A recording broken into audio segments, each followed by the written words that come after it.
తిరిగి వెళ్ళాలని కోరుచున్నాం.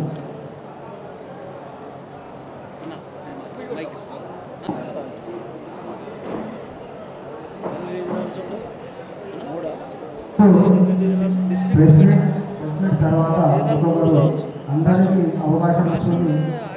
ప్రెసిడెంట్ అయిన తర్వాత విలేకరులు అందరూ కూడా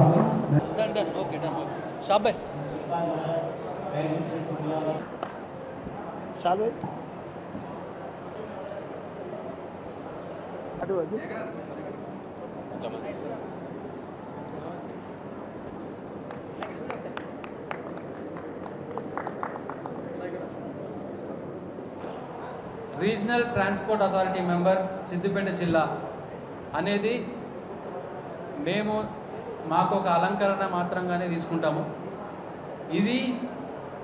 ఈ పదవిని మేము ముఖ్యంగా ప్రజలకి మా వల్ల ఏం ఉపయోగం ఉంది, మా వల్ల ఏం సేవ చేయగలుగుతామో చూసి దానికోసమే ఈ పదవిని వాడతాం తప్ప మిగతా ఏ పర్పస్కి ఏదో మాకు అధికారం. ఇప్పుడు సిద్దిపేట జిల్లాలో మా పెద్దలు లింగన్న గారికి జిల్లా గ్రంథాలయ చైర్మన్ ఇచ్చిన తర్వాత సిద్దిపేట కాన్స్టిట్యూన్సీ నుంచి ఒక ప్రోటోకాల్ గల పదవితో గౌరవించి నన్ను ఈ ప్రభుత్వం నాకు ఈ పదవి కట్టబెట్టింది.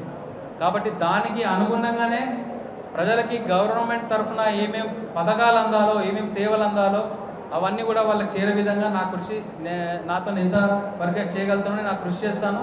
మరీ ముఖ్యంగా ఇవాళ కాంగ్రెస్ ప్రభుత్వం వచ్చిన తర్వాత ఉచిత బస్సు అయితేనేమి, ఇప్పుడు మనం జీరో కరెంట్ బిల్ అయితేనేమి, గ్యాస్ బిల్ అయితేనేమి, రాజీవ్ గృహకల్ప అయితేనేమి, ఇట్లాంటి చాలా పథకాలు ఎన్నో కూడా ప్రజలకు తీసుకెళ్తున్నాం.